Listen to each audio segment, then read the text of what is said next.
In today's video, I'm going to teach you how to create a citation in Google Docs using the built-in citation tool. If you're working on a research paper or any document that requires citing sources, this tool can be your best friend, saving you a lot of time and ensuring accuracy.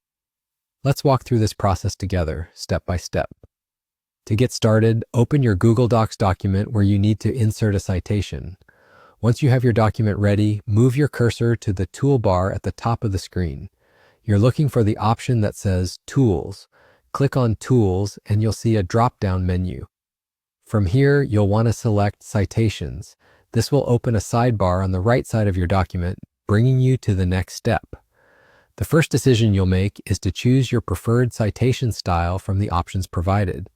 You'll typically find options like MLA, APA, or Chicago.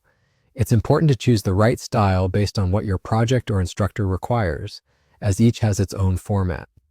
Once you've made your selection, you're ready to add your source. In the sidebar, there's a button labeled Add Citation Source.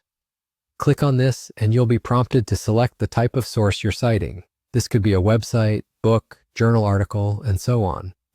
Choosing the correct source type is crucial as it will determine the kind of information you need to input next. For instance, a book citation might require an author and publication date, while a website might require a URL. Once you've selected the type, you'll see fields for entering source details. If your source is a website, you can simply paste the URL into the designated space and click Search. Google Docs will then attempt to automatically fill in as much information as it can, like the author's name, publication date, and more. However, it's important to review the fields to ensure all necessary information is included and accurate. Fill in any missing parts, as accurate citations are critical for the credibility of your work. After verifying and entering all the details, click Add Citation Source. Now you can insert an in-text citation within your document wherever necessary.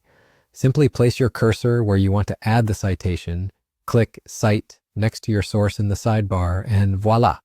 The citation appears in your document formatted accordingly. Finally, to compile all your citations into a bibliography, place your cursor at the end of your document. In the sidebar, click the Insert Bibliography button, and Google Docs will generate a neat and properly formatted bibliography section for you. This built-in tool simplifies the creation of citations, saving you the time and effort typically required for manual formatting. And that brings us to the end of this tutorial. Thanks for watching, and I hope you found this guide helpful in making your citation tasks a breeze in Google Docs.